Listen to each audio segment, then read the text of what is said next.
টোটাসহ দেশীয় অস্ত্র নিয়ে নৌপুলিশ, কোস্টগার্ড ও মৎস্য বিভাগের কর্মকর্তাদের ওপর হামলা।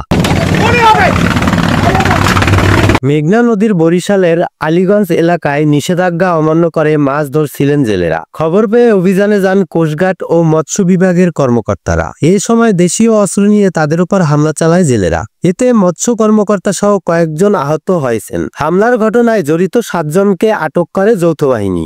মেঘনা নদীতে দীর্ঘদিন ধরে কুমিল্লার বারেকের নেতৃত্বে বালু ও পণ্যবাহী বিভিন্ন নৌযানে চাঁদাবাজি করে আসছিল একটি চক্র।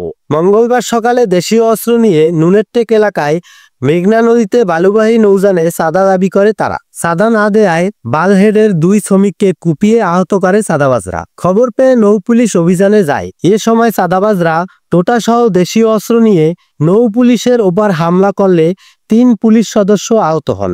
পরে আহত 2 শ্রমিককে ঢাকা মেডিকেলে আনা হয়। এ ঘটনায় আটক করা হয়েছে 2 জনকে। সৌরভ হালদার, কনককাল সংবাদ।